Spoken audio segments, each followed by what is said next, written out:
എല്ലാവർക്കും നമസ്കാരം. ഞാൻ ഇപ്പോൾ എൻ്റെ ക്വാർട്ടേഴ്സിലാണ്. അപ്പോൾ അതുകൊണ്ടാണ് സാധാരണ ഡ്രസ്സൊക്കെ ഇട്ടിട്ടിരിക്കുന്നത്. അപ്പോൾ ഇന്നത്തെ വീഡിയോ എന്ന് പറയുന്നത് ഞാൻ എങ്ങനെയാണ് എൻ്റെ ഒരു വീക്ക് പ്ലാൻ ചെയ്യുന്നതെന്നുള്ളതാണ്. ഇപ്പോൾ സൺഡേ ഈവനിങ് അല്ലേ, അപ്പോൾ സൺഡേ ഈവനിങ് ആണ് പൊതുവെ ഒരു വീക്ക്ലി പ്ലാനറൊക്കെ ഉണ്ടാക്കുന്നത്. അപ്പോൾ ഞാൻ എങ്ങനെയാണ് വീക്ക്ലി പ്ലാനർ ഉണ്ടാക്കുന്നതെന്ന് കാണിച്ചു തരാം. ശരിക്കും പറഞ്ഞാൽ ഈ വീക്ക്ലി പ്ലാനർ ഭയങ്കര ഹെൽപ്ഫുള്ളാണ്. ഞങ്ങൾ രണ്ടുപേരും മാത്രമേ ഇപ്പോൾ ഉള്ളൂ. അപ്പോൾ അതുകൊണ്ട് നമ്മളൊരു വീക്ക്ലി പ്ലാനറൊക്കെ സെറ്റ് ചെയ്ത് കഴിഞ്ഞാൽ നമുക്ക് മൺഡേ തൊട്ട് ഫ്രൈഡേ വരെ ഒട്ടും സ്ട്രെസ് ഇല്ലാതെ കാര്യങ്ങൾ മുന്നോട്ട് കൊണ്ടുപോകാൻ പറ്റും. അപ്പോൾ അതെങ്ങനെയാണെന്നുള്ളത് ഞാൻ കാണിച്ചു തരാം. ഇതെൻ്റെ പ്ലാനറാട്ടോ. എനിക്ക് ഭയങ്കര ഇഷ്ടപ്പെട്ടുള്ളൊരു ബുക്കാണിത്.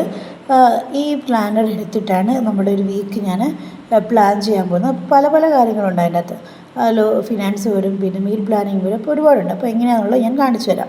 കണ്ടോ ഇത് ഒരു മന്ത്ലി കലണ്ടറൊക്കെ ഇതിൻ്റെ അകത്ത് ഓൾറെഡി സെറ്റാണ്. നമ്മൾക്ക് 4 കാര്യങ്ങളാണ് പ്രധാനമായിട്ട് നമ്മളിതിൽ ചെയ്യുന്നത്. ഒന്ന് എന്താണ് ഫിനാൻഷ്യൽ, പിന്നെ അടുത്ത പറയുന്നത് വെൽബീയിങ്, പിന്നെ പേഴ്സണൽ ആൻഡ് പ്രൊഫഷണൽ.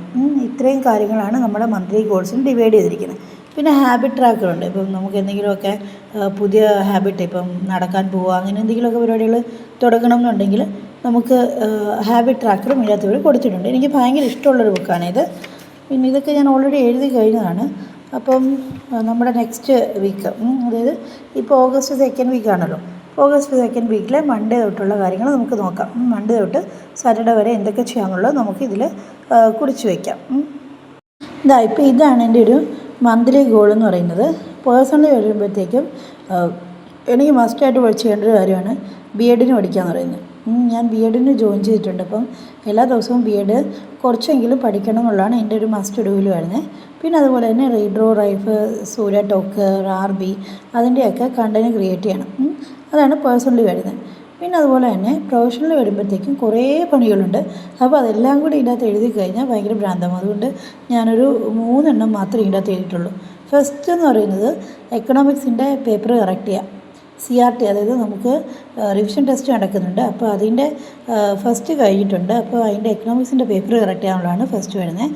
പിന്നെ ക്വസ്റ്റ്യൻ പേപ്പർ, +2ൻ്റെ CRTയുടെ ക്വസ്റ്റ്യൻ പേപ്പർ ഉണ്ടാക്കുക. പിന്നെ അതുപോലെ തന്നെ സ്ലിപ്പ് ടെസ്റ്റിൻ്റെ ക്വസ്റ്റ്യൻ പേപ്പർ ഉണ്ടാക്കുക, നോട്ട് പ്രിപ്പറേഷൻ. ഇതൊക്കെയാണ് എൻ്റെ പ്രൊഫഷണലിലെ മെയിൻ പ്രയോറിറ്റീസ് വരുന്നത്. ഓക്കെ, അടുത്തത് ഫിനാൻഷ്യലിൽ വരുമ്പോഴത്തേക്കും മിനിമം ലൈഫാണ്. ഒരു 1500 രൂപ മീഷോയിൽ നിന്ന് കുറച്ച് പ്രോഡക്റ്റ്സ് വാങ്ങിക്കാൻ വേണ്ടിയിട്ട് ചിലവാക്കണം. അതാണ് ഇത്തവണയുള്ള 1500 രൂപ എന്ന് പറഞ്ഞ് എഴുതിയിരിക്കുന്നത്.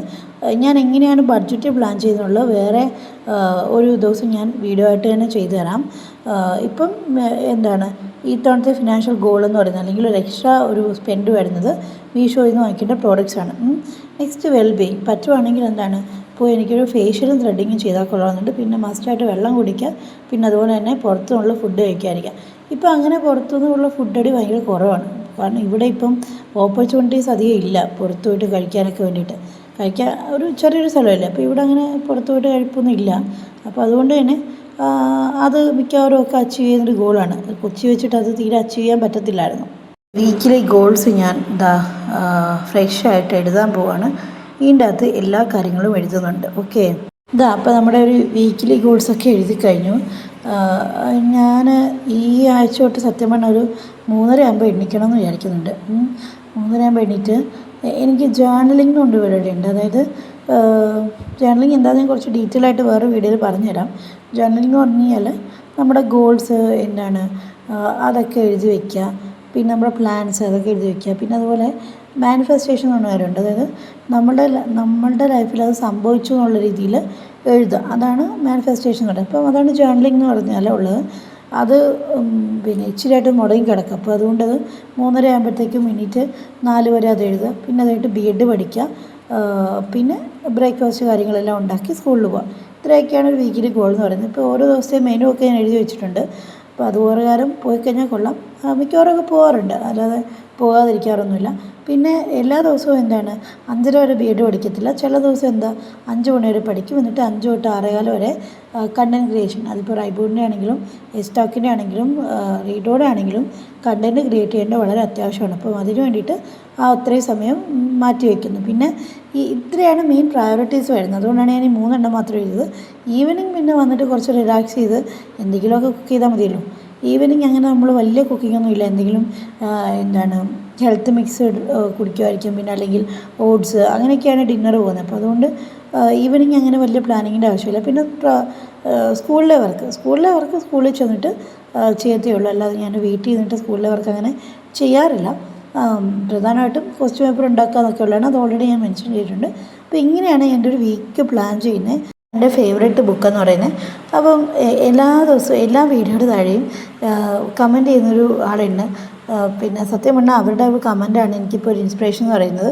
ഞായറാഴ്ച ദിവസം വൈകുന്നേരം ആകുമ്പോഴത്തേക്കും ആ കുട്ടിയാണോ മേഡമാണോ എന്നൊന്നും എനിക്കറിയത്തില്ല, അവർ വന്നിട്ട് കമൻറ്റ് ചെയ്യും, ചേച്ചി അടുത്ത വീഡിയോ എവിടെയെന്ന് ചോദിച്ചിട്ട്. സത്യം പറഞ്ഞാൽ ആ ഒരു വേർഡ്സ് എനിക്ക് വീഡിയോ ചെയ്യാൻ ഭയങ്കര മോട്ടിവേഷനാണ്. So I am so grateful to one of my viewer. Thank you so much. ഇനിയും വീഡിയോസ് ഇതുപോലെ ചെയ്യാം. നിങ്ങളുടെ അഭിപ്രായങ്ങളും എല്ലാം എന്നെ അറിയിക്കുക. എന്തെങ്കിലും പോരാൻ വേണ്ടിയിൽ അതും അറിയിക്കുക. Thank you.